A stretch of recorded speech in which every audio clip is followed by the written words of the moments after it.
न मन जिन धर्म को न मन, ओम को न मन ओमकार को न मन, विराग सागर को न मन विमर सागर को न मन, ओम को न मन ओमकार को न मन, विषम सागर को न मन विषम सागर को न मन, ओम को न मन ओमकार को न मन, सर्व साधु को न मन जिन धर्म को न मन। बोले नमोकार महामंत्र की, बोले नमोकार महामंत्र की। अब दीप प्रज्वलन करने के लिए भाई गुड्डू जी और विकास भाई आ जाए और दीप प्रज्वलन कर लें आज के कार्यक्रम के रोशन श्रृंखला शुरू करने के लिए। संकट हारे गुरु विमर्श की जय जय जय, संकट मोचन तारन हारे गुरु विमर्श की जय जय जय। बोले चारे विमर्श सागर जी महाराज की। सांस वेट करने के लिए हमारी माता जी आ रही हैं। जिनवाणी जग मैया जन्म दुख मेट दो, जिनवाणी जग मैया जन्म दुख मेट दो। बोले शादमान में जिनवाणी माता की जय हो। अब सभी लोग अपने हाथ जोड़ ले, हम आज को नमोस्तु करेंगे। हे स्वामी नमोस्तु नमोस्तु नमोस्तु, हे मुनिराज नमोस्तु नमोस्तु नमोस्तु, हे मुनिवर नमोस्तु नमोस्तु नमोस्तु। हमें मुनिराज के चरणों में बार बार नमोस्तु करते हैं। उससे विनम्र विनती कि वो श्लोकेश ग्रंथ की जो वाचना चल रही है उसी में हमें प्रवचन देकर कृतार्थ रहे। बोले मुनि श्री और विषम सागर जी महाराज की जय। सभी महानुभाव अपने दोनों हाथ जोड़ेंगे और शुद्ध परमात्मा को नमस्कार करेंगे। ओम नमः शिवेभ्यः। ओम नमः शिवेभ्यः। ओम नमः शिवेभ्यः। नमः श्री वर्धमानाय निर्दोषकलिलात्मने, सालोकानां त्रिलोकानां यद् विद्यादर्पणायते,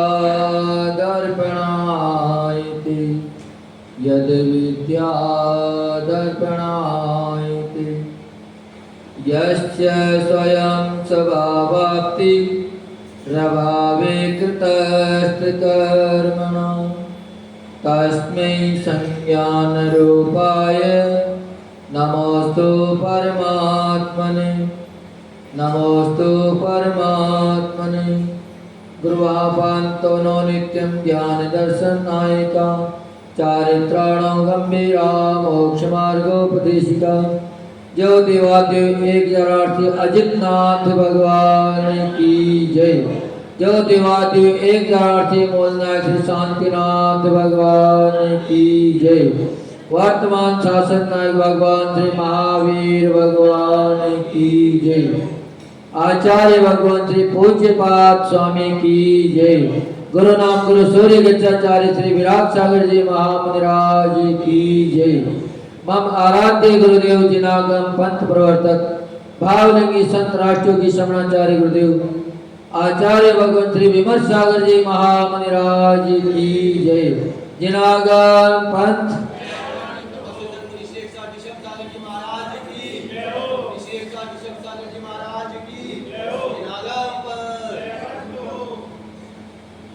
गुरु का उपदेश, गुरु का उपदेश शिष्यों को हितकारी, जिन वाणी का अभ्यासी आत्म का हितकारी। आत्मज्ञानी हो, आत्मज्ञानी ही सच्चे सुख को पाए रे। जीवन है पानी की बूंद कब मिट जाए रे। होनी अनहोनी हो, होनी अनहोनी कब क्या घट जाए रे। जीवन है पानी की बूंद कब मिटे जाए। जय दो जनागम पंथो अनादि अनिधन जनागम पंथ जय हो। हे भव्य आत्मा, हे ज्ञानी आत्मा, अपन सभी प्रभु महावीर के शासन में जन्मे और उन्हीं की देशना को आत्मसात कर रहे हैं और परम पूज्य आचार्य भगवान श्री पूज्य पाद स्वामी अपने चिंतन मंथन से अपने को नए नए सूत्र निकाल के बता रहे हैं कि ऐसा करने से आपका कल्याण हो जाएगा। इस विधि से आप प्रभु की आराधना करोगे, प्रभु के उपदेश को सुनोगे तो आपका कल्याण हो जाएगा। तो आज आचार्य भगवान एक एक कारिका से आगे बढ़ते हुए अपन सभी लोगों को बता रहे हैं कि मोक्ष सुख को आप किस तरह प्राप्त करोगे। तो आचार्य भगवान कह रहे हैं कि वेद विज्ञान का उपाय ही मोक्ष फल का कारण है। संसार में रहते हुए भी जो व्यक्ति वेद विज्ञान करना सीख जाते हैं तो संसार में भी उसे कह देते हैं कि भैया इधर घर में ही बैरागी हैं, क्योंकि वेद विज्ञान अगर नहीं हो तो घर परिवार भी छोड़ दे, साधु सन्यासी भी बन जाए, फिर भी उसका कल्याण नहीं हो सकता। आचार्य भगवान पूज्य पाद स्वामी ने पहली कारिका में अपने को बताया था कि दूसरा का उपकार करने वाला कभी भी मंजिल को प्राप्त नहीं हो पाता।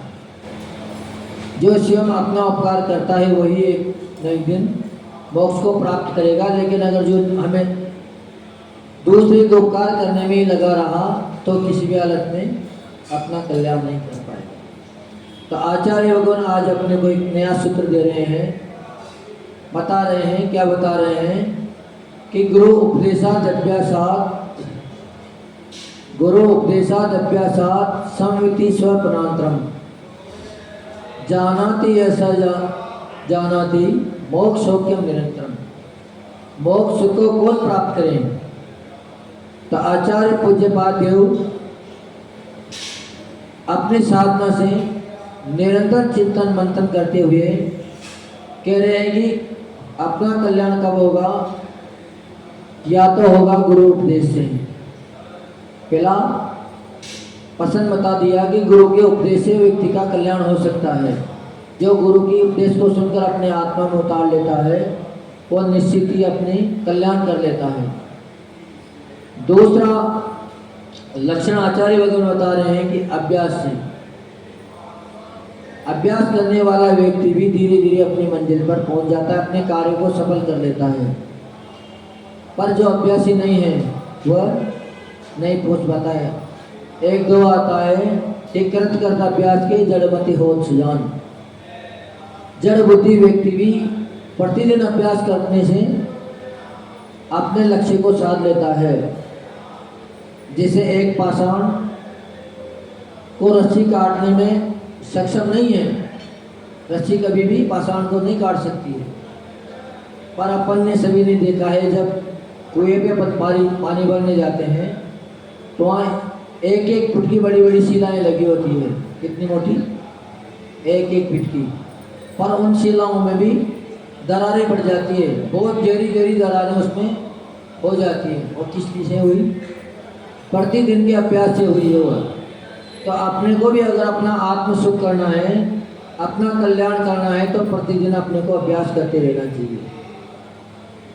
अगर अभ्यास ही नहीं है तो कितना भी ज्ञानी हो, कितना भी सक्षम अपने हुनर में हो, फिर भी वो एक दिन मात खा जाता है।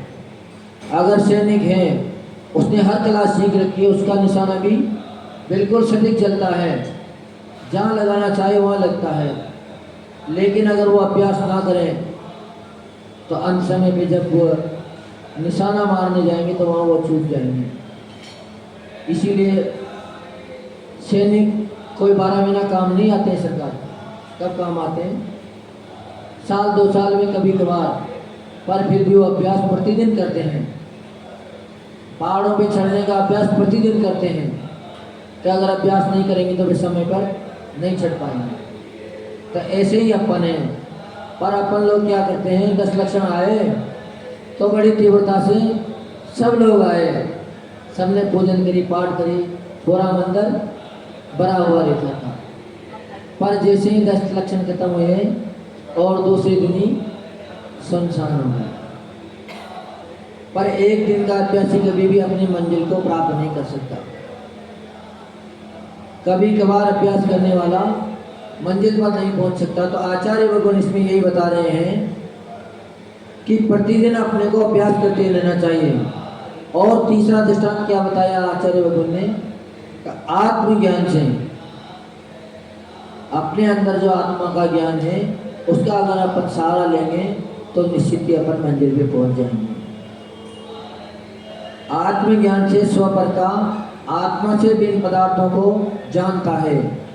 हे उपाध्याय का ज्ञान करता है कि कौन सा पदार्थ अपने लिए हितकारी है और कौन सा पदार्थ अपने लिए अहितकारी है, किसको ग्रहण करना है और किसको छोड़ना है, इसका ज्ञान होना चाहिए। कोई पदार्थ है, अपन उसको सेवन कर रहे हैं तो सेवन करने से पहले उस पदार्थ की अपने को जानकारी हो जाना चाहिए कि अपने लिए बख्शे है या अबख्शे है, या अपने स्वास्थ्य के लिए लाभकारी है या स्वास्थ्य के लिए अहितकारी है। अगर सर्दी है और अपन ने आइसक्रीम काम में ले ली तो क्या होगा? जबकि वह बख्शे है, अबख्शे तो है नहीं, पर फिर भी अपने शरीर के प्रतिकूल है। तो इसलिए अपन कभी भी उसको काम में लेंगे तो नुकसान ही देगा। जबकि आइसक्रीम तो ठंडक देने वाली थी, शरीर को सुख देने वाली थी, पर उसका समय विपरीत था। ऐसे ही आत्मा का वेद विज्ञान कर लेता है, वही मोक्ष को प्राप्त कर पाता है। हर व्यक्ति मोक्ष पर अपने आत्मा में अंगीकार नहीं कर सकता। हमारे आचार्य भगवान कहते हैं कि एक होते हैं स्वयं बुद्ध। कौन होते हैं? तो स्वयं बुद्ध कौन होते हैं? स्वयं बुद्ध होते हैं स्वयं तीर्थंकर। अपन स्वयं बुद्ध नहीं है, अपन तो दूसरों के उपदेश से समझ पाते हैं या धीरे धीरे अभ्यास करते करते अपन भी समझ जाते हैं। लेकिन तीर्थंकर जो होते हैं उनको किसी के उपदेश की जरूरत नहीं पड़ती है। उनका जैसे ही समय निकट आता है उनके अंदर ही अपने आत्मा में ऐसी प्रज्ञा जागृत हो जाती है कि वह अपने क्या कल्याण को बढ़ पड़ते हैं। अपने हित अहित का ज्ञान उनसे स्वयं ही हो जाता है कि संसार में रहना हमारे लिए हितकारी नहीं है। हितकारी है अपने आत्मा का अवलंबन लेना। तो अपने घर द्वार को छोड़कर वैराग्य को प्राप्त हो जाते हैं, उनको किसी भी उपदेश की जरूरत नहीं पड़ती है। दूर वो संसार से विरक्त हो गए और संसार आदि उन्हें दुखदायी बांटने लग जाते हैं। फिर कई संसार में तो मात्र दुखी दुख हैं, लेकिन अपने को हमेशा संसार अच्छा लगता है। जितने जितने रस बच जाते हैं उतना ही अपने को आनंद आता है। यहाँ तक कि दुख सामने दिख रहे हैं, कष्ट सामने दिख रहे हैं, फिर भी उस कष्ट को देखते हुए भी संसार में अपन रात दिन रस बचने की कोशिश करते हैं, पर कभी भी अपना कल्याण नहीं कर पाते हैं। वह भोग जो है वह वासना मात्र है, मात्र एक कल्पना मात्र है, उसकी कोई सुख मिलने वाला नहीं है। लेकिन अपन सतत स्वप्न देखने वाले मनुष्य की तरह हैं। जैसे मनुष्य स्वप्न देखकर बहुत खुश रहता है, उसको बड़ा आनंद आता है, ऐसे ही अपन भी क्षुद्र वस्तुओं पर भोग सामग्री के ऊपर आकर्षित रहते हैं। यह सब क्या है? मात्र एक खुली आंख का सपना है। जब तक आंख खुली है तब तक सब पदार्थ अपने नजर आ रहे हैं, पर जैसे ही आंख बंद होगी क्या होगा? सब छूट जाएगा, सब यहाँ का यहीं रह जाएगा। जैसे अपन घर परिवार में देखते हैं, शाम को अगर बच्चे बिस्तर पे सोने जाते हैं तो आपस में लड़ पड़ते हैं। क्या कहते हैं कि ये तकिया तो मेरा है, इस पर कोई दूसरा नहीं सो सकता, या ये चादर तो मेरा है, इस पर कोई दूसरा नहीं सो सकता। पर जब थोड़ी ही देर बाद उनको नींद आ जाती है तो सिर कहाँ होता है और तकिया कहाँ होता है कोई भी मालूम नहीं होता है। चादर उड़ के दूसरी जगह गिर जाती है, पर वह चैन की सांस लेकर सोते रहते हैं। ऐसे ही अपना जीवन है। अपने जब तक आँख खुली है तब तक सारे पदार्थ अपने नजर आ रहे हैं, घर परिवार कुटुंबीजन अपने नजर आ रहे हैं। पर जैसे ही अपनी आँख बुझ जाएगी वैसे ही अपना सब कुछ तेरा का तेरा रह जाएगा, साथ जाने वाला कुछ भी नहीं है। फिर भी अपने को जब तक कोई उद्बोधन देने वाला ना मिले तब तक कोई बात समझ में आती नहीं है। जो व्यक्ति हाथ जल जाए, अगर किसी व्यक्ति का हाथ जल जाता है तो वह स्वतः ही समझ जाता है कि अब अग्नि में हाथ नहीं देना है। तो एक तो व्यक्ति होता है कि हाथ देने से स्वयं समझ गया। दूसरा व्यक्ति होता है कि गुरु उपदेश दे रहे हैं, माँ बच्चे को बता रही है कि बेटा इस लोग को मत पकड़ना, अगर पकड़ लोगे तो तुम जल जाओगे।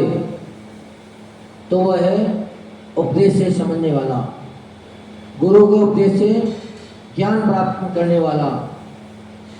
और तीसरा व्यक्ति वह है जो मात्र किसी दूसरे व्यक्ति को देखता है, उसके लिए किसी ने उपदेश भी नहीं दिया, पर सामने देख रहा है कि इसने लोग पकड़ते इसका हाथ जल गया, तो पहले से समझ जाता है कि ये गड्ढे में गिर गया, अपन क्यों गिरे।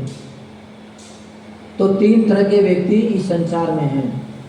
तो सबसे पहला व्यक्ति है स्वयं बुद्ध, जो तीर्थंकर हैं, उनको किसी भी उपदेश की जरूरत नहीं है। दूसरे अपन सभी हैं जिनको उपदेश की जरूरत है। अपन सभी उपदेश से ही आगे बढ़ पाते हैं, अगर उपदेश ना मिले तो अपन आगे नहीं बढ़ पाएंगे। चाहे उपदेश जिनवाणी से मिले चाहे गुरु से मिले, लेकिन उपदेश मिलना जरूरी है। और एक व्यक्ति वो होता है जो अनपढ़ है, वो उपदेश पढ़ नहीं पाता है शास्त्रों से, या जो व्यक्ति कानों से बहरा है, सुनाई नहीं देता है, वो गुरु का उपदेश सुन नहीं पाएगा। पर आंखों से जैसे ही वो क्रिया देखेगा तो मात्र देखने मात्र से उसको बोध हो जाता है। तो अपनी गिनती है किसमें? उपदेश वालों शिष्यों में गिनती है। एक शिष्य ऐसा होता है कि मात्र गुरु किताब पास में होती है जिसमें वह पढ़ लेता है और अच्छे अंकों से पास हो जाता है, उसको स्कूल में जाने की जरूरत नहीं पड़ती है। एक शिष्य होता है जिसके पास किताब भी है और गुरु अगर उसको ना पढ़ाए तो आगे नहीं बढ़ेगा। तीसरा शिष्य होता है जिसको गुरु भी चाहिए, किताब भी चाहिए, उसके बाद भी ट्यूशन और चाहिए। तो वो किसके लिए जरूरी है? जो विशेष ही मंद बुद्धि है। तो आचार्य भगवान सब जान रहे हैं कि उन्होंने तो मात्र गुरु के द्वारा उपदेश सुने थे, उनके पास कोई किताब नहीं थी, कोई उनके पास लेखन क्रिया नहीं थी, मात्र सुनने मात्र से पूरा ज्ञान कर लेते थे। पर आज अपन सुनते भी हैं, लिखते भी हैं और उसको बार बार पढ़ भी रहे हैं, फिर भी अपने आत्मा में वो बात पहुँच नहीं पाती है, अपन उनको ग्रहण नहीं कर पाते हैं। उसके बावजूद भी अपने को प्रतिदिन कोई न कोई बताने वाला चाहिए। तो मोक्ष किसको मिलेगा? या तो मिलेगा गुरु के उपदेश सुनने वाले को, दूसरा मिलेगा अभ्यासी को, जो सतत उसका अभ्यास करता रहता है। तो अभ्यास से भी व्यक्ति पारंगत हो जाते हैं, उनको ज़्यादा उपदेश की जरूरत नहीं पड़ती है। और तीसरा अभ्यास जो कर चुका है उसको मोक्ष की प्राप्ति होती है। हर कोई व्यक्ति मोक्ष को प्राप्त नहीं कर पाएगा। गुरु हमेशा अपने को तत्वों का ज्ञान कराते हैं। अच्छे गुरु का ज्ञान कराने वाले संसार में मात्र ही गुरु ही हैं। मोक्ष को देने वाला अगर कोई है तो वह है हमारा स्वतत्व। जब अपने को अपने और पराये की पहचान हो जाती है कि अपना हितकारी कौन सा है और अहितकारी कौन सा है, तब आप अपना आगे बढ़ पाते हैं। 7 तत्व अरिहंत भगवान ने अपने को बता दिए: जीव, अजीव, आश्रवबंध, संवर, निर्जरा और मोक्ष। पर इन 7 ही तत्वों में अपना क्या है, किनको अपने को ग्रहण करना है, किनको छोड़ना है। जब तक ये बात अपन नहीं जान पाएंगे तब तक अपन अपना कल्याण नहीं कर सकते। तो आचार्य भगवान पूज्य पाद स्वामी अपने को इसी बात से अवगत करा रहे हैं कि अगर तुम अपना कल्याण चाहते हो तो वेद विज्ञान करना सीखो। जिस दिन वेद विज्ञान करना सीख जाओगे उस दिन तुम्हारा कल्याण हो जाएगा।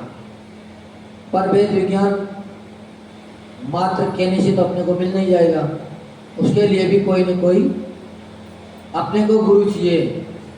तो आचार्य भगवान दूसरी बात बता रहे हैं कि गुरु कैसा होना चाहिए, क्योंकि जो जिस कला को सीखना चाहता है उसको उस वैसे ही गुरु का सानिध्य प्राप्त करना पड़ेगा, उसी गुरु की शरण जाना पड़ेगा। अगर अपने को आत्मा का कल्याण करना है तो अपने को निर्ग्रंथ गुरु जिन्होंने वो अभ्यास कर लिया, वो चीज प्राप्त कर ली, उसका अपने को आलम्बन लेना पड़ेगा। पर अगर कोई बिजली का मिस्त्री बनना चाहे, इलेक्ट्रिशियन बनना चाहे, तो उसको कभी भी निर्ग्रंथ गुरु उसका ज्ञान नहीं करा सकती। उसका ज्ञान करने के लिए उसको प्रशिक्षण देना पड़ेगा। इसके पास जो पहले से उन उपकरणों का ज्ञान जानकार है, मिस्त्री है। तो आचार्य भगवान अपने लिए कहते हैं कि बाहरी शिक्षा तो हर कोई दे देगा, बाहरी ज्ञान आपको मात्र आजीविका दिला सकता है। बाहर की पढ़ाई आपको डिग्री दिला सकती है, नौकरी दिला सकती है और आपका भरण पोषण कर सकती है। पर जितने भी बाहरी गुरु हैं वो आपका कल्याण नहीं कर सकते, आपको सच्चा सुख नहीं दिला सकते। सच्चा सुख दिलाने वाले तो मात्र एक निर्ग्रंथ गुरु ही हैं, और वो गुरु की पहचान अपने को होना जरूरी है, क्योंकि हर किसी को गुरु बना नहीं सकते। जबकि संसार में जितने भी व्यक्ति हैं, हर व्यक्ति अपने आप को गुरु कहते हैं।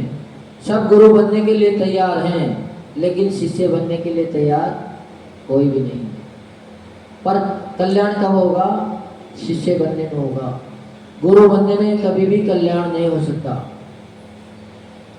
जब तक अपने आप को शिष्य नहीं मानेगा तब तक उसका कल्याण नहीं होगा। गुरु भी कब बनेगा? जब पहले वो शिष्य बनेगा तभी तो गुरु बन पाएगा।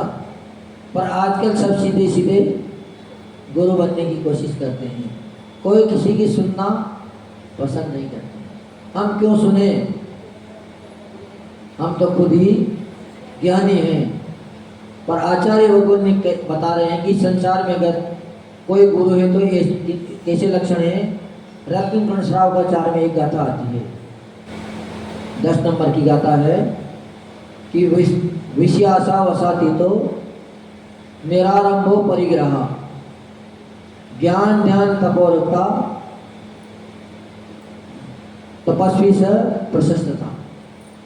कौन से गुरु को अपना को मोक्ष कल्याण के लिए बनाना चाहिए, अपने आत्म कल्याण के लिए कौन से गुरु की शरण जाना चाहिए? तो आचार्य भगवान बता रहे हैं कि जो विषयों की आशा से रहित हैं। कैसे हैं? विषयों की आशा से रहित हैं। दूसरी बात बता रहे हैं कि जो आरंभ परिग्रह से भी रहित हैं।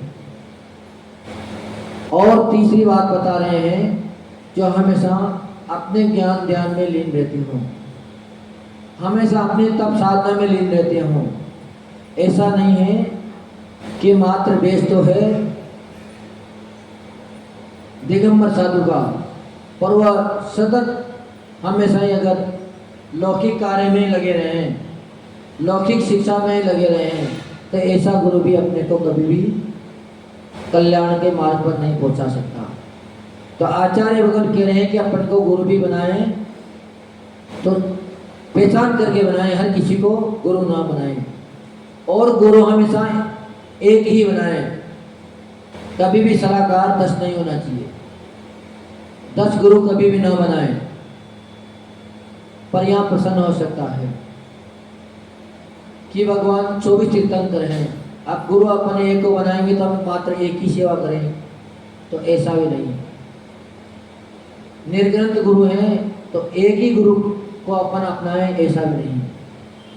आचार्य भगवान इसमें कह रहे हैं कि जिसमें वो लक्षण हो, 18 दोष से जो रहित हों, वो सब देव अपने को मान्य हैं, चाहे वो किसी भी नाम के हो, चाहे विष्णु हो, चाहे ब्रह्मा हो, चाहे शंकर हो, चाहे आदिनाथ हो, चाहे महावीर हो, उससे कोई मतलब नहीं है। क्योंकि अनंतों तीर्थंकर हो गए और अपना कल्याण करके चले गए। 3 करोड़ 9 करोड़ मुनिराज सभी लोग शास्त्रों में बताते हैं, भगवान की वाणी में भी आया है कि 3 कम 9 करोड़ मुनिराज हैं। और अगर अपन एक को मान के बैठ जाएंगे तो 4 कम 3 करोड़ मुनिराजों का तो अनादर हो जाएगा, और उनका अगर अपन ने अनादर कर दिया तो फिर अपन तो सीधे सीधे मिथ्यात्व में चले जाएंगे। तो यहाँ आचार्य वगैरह यही बता रहे हैं कि जिनमें ये लक्षण हैं उन सभी को अपना गुरु मान लेना चाहिए, मात्र एक के ऊपर बनना नहीं चाहिए, लेकिन उसमें भी एक गुरु फिर भी निश्चित होना चाहिए, क्योंकि सबकी सलाह से काम चल नहीं सकता। अगर गाड़ी चलाने के लिए 2 ड्राइवर बैठ जाएं एक ही सीट पे तो कभी भी वह मंजिल तक गाड़ी को नहीं पहुंचाएंगे। एक पूरब में ले जाएगा तो एक पश्चिम में ले जाने की कोशिश करेगा, तो बात बनेगी नहीं। इसीलिए अपना स्वयं का अभ्यास भी होना जरूरी है। इसमें इस गाथा में इसीलिए कहते हैं कि अपना अभ्यास होना जरूरी है, जिनवाणी का स्वाध्याय होना जरूरी है, क्योंकि हर व्यक्ति का चिंतन अलग अलग है। जो वाक्य में अपने बहुवीर होते हैं, जो पापों से डरते हैं, वो कभी भी अपना चिंतन नहीं परोसते हैं, क्योंकि अपने चिंतन का इस्तेमाल करने की अपने धर्म में कोई जरूरत ही नहीं है। साधुओं के लिए भी क्या है कि आगम चक्षु साधो, आगम ही साधुओं की आँख हैं। जो भी बताएं आगम के अनुसार बताएं, अपना चिंतन किसी को ना बताएं, जबकि सब जगह अपना चिंतन परोसते हैं। तो इसीलिए कहते हैं कि आगम का जिनवाणी का अभ्यास ही अपने को हमेशा करते रहना चाहिए, अगर अपना आत्मा का हित करना है तो। क्योंकि सब अपना अपना चिंतन बता जाएंगे। कोई कह देंगे कि पूजन में साध्य बनाना है, कोई कह देंगे कि ठोने पर मात्र फूल बनाना है, कोई कह देंगे स्थापना लोग से करनी है, कोई कह देंगे कि बादाम से करनी है। अब आप किन किन की बात मानोगे? सबने बातें अलग अलग बता दी, तो आप तो और विकल्प में उलझ जाओगे, नहीं उलझ जाओगे। और यही वर्तमान में हो रहा है। सब अपने अपनी बात को कह के चले जाते हैं। एक ही अलमारी में 10 गुरुओं के शास्त्र हैं और एक ही प्रश्न के 10 उत्तर हैं। अब किसकी माने किसकी न माने, दुविधा में पड़ गए। और सभी साधु भी निर्ग्रंथ हैं। 3 कम 9 करोड़ में सबकी गिनती आ रही है, पर उसमें भी आचार्य वगैरह यहाँ अपने को यही बता रहे हैं कि जिनवाणी का अभ्यास ही होना चाहिए।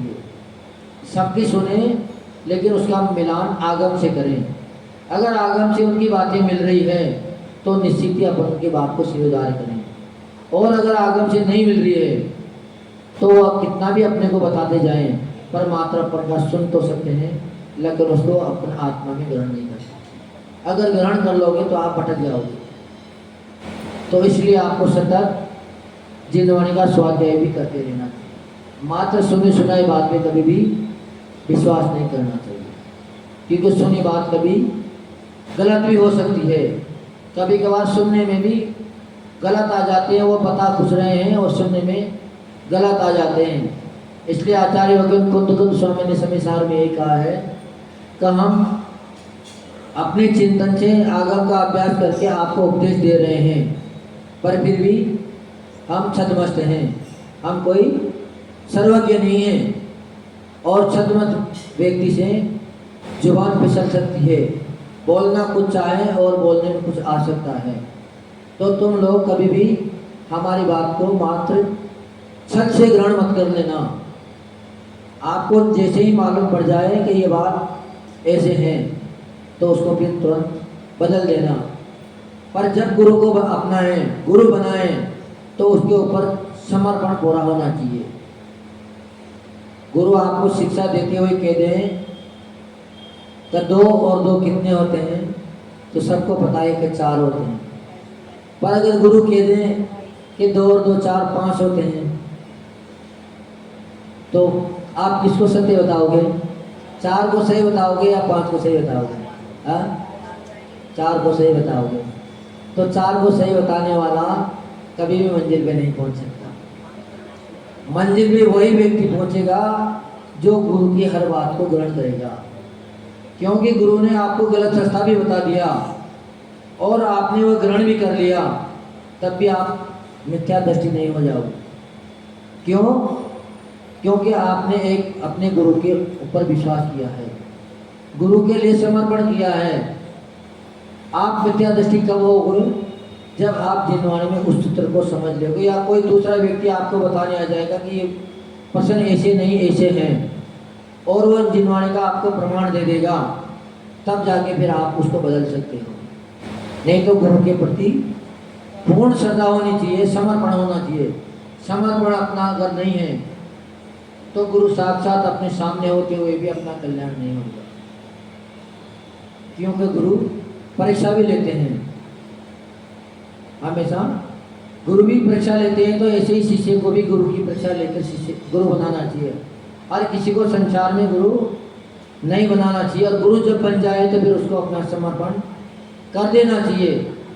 समर्पण अगर हो जाता है तो मिट्टी के गुरु भी शिक्षा देने के लिए अपने लिए कारगर हो जाते हैं। गुरु को किसी शास्त्र का ज्ञान नहीं है, वो पढ़े लिखे भी नहीं है, ऐसे गुरु भी हुए हैं। आचार्य भगवान शिवभूति महाराज हुए। दूसरा उदाहरण आता है आचार्य भगवान धर्म सागर जी का, वो हमारे गांव के पास के थे बिल्कुल। तो आचार्य भगवान धर्म सागर जी महाराज वैसे तो बहुत ज्ञानी थे, पर पढ़े लिखे विशेष नहीं थे। पर जब आचार्य पद की बात आई तो सब संघ के साधुओं ने कह दिया कि आचार्य पद किनको दिया जाए? धर्म सागर जी को दिया जाए। अब उनको तो शास्त्र का ज्ञान ही नहीं है, पर अनुभव भी विशेष हैं, उनको अनुभव का विशेष ज्ञान है, और जिसका अनुभव हो जाता है उनको भी शास्त्र की जरूरत नहीं पड़ती। पहले जितने भी राजा सम्राट दीक्षा लेते थे, दीक्षा लेते ही जंगलों में चले जाते हैं, मात्र अनुभव से ज्ञान करते थे, और अनुभव से ही अपना आत्मा का कल्याण कर लेते थे। तो अनुभवी गुरु होना चाहिए। तो धर्म सागर जी महाराज को सबने आचार्य पद बनाया। आचार्य बनाने के बाद जब कहीं अगर संगोष्ठी होती थी तो उनके संग में एक साधु महाराज ऐसे थे, निष्प्रय थे बिल्कुल, उनको अपनी ख्याति की बिल्कुल भी चाह नहीं थी। वो जब भी किसी से बात करते थे तो उनके साथ बैठते थे, और हमेशा एक कागज पेन अपने साथ रखते थे। कोई बात होती थी और उनको लगता था कि गुरु महाराज इसका उत्तर देने में थोड़े हिचकिचा रहे हैं, कोई परेशानी दिख रही है, तो तुरंत हिंट लिखते थे और पर्ची किसका देते थे। ये नहीं कि वो बीच में बोल जाते थे, क्योंकि बीच में बोल जाएंगे तो गुरु का अपमान हो जाएगा। तो कभी भी ये भी अपने को अब ध्यान रखना चाहिए कि गुरु अज्ञानी भी क्यों ना हो, और अपने को उस चीज़ का ज्ञान भी क्यों ना हो, फिर भी गुरु के सामने बोलना नहीं, क्योंकि गुरु को सम्मान देना ही शिष्य का कर्तव्य है। तो वो विशेष जानकार थे शास्त्र के, पर कभी भी बोलते नहीं थे। तो गुरु कैसा होना चाहिए? अभ्यासी होना चाहिए। अपना स्वयं का चिंतन हो, तो चिंतन कैसा हो? अभ्यास सहित हो।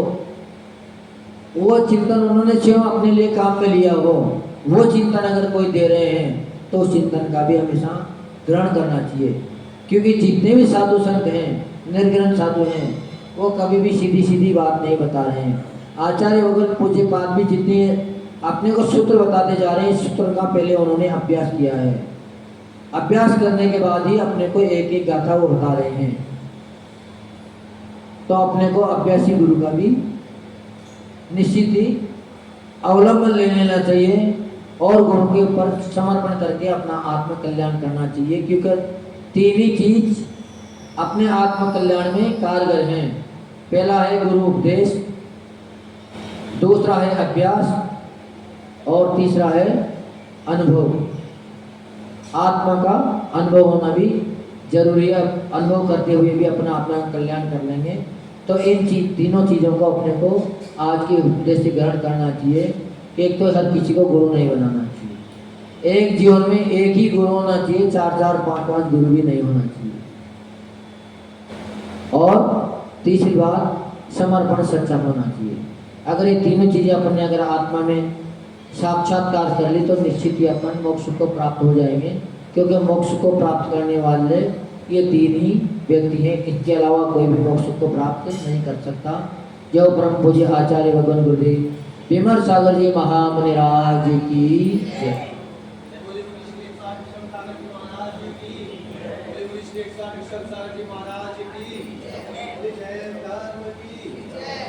अपने जाना कि गुरु के लक्षण और गुरु कैसा होना चाहिए बताया मुनिराज ने। जिसके जीवन में गुरु नहीं उसका जीवन शुरू नहीं। तो मुनिराज के मुख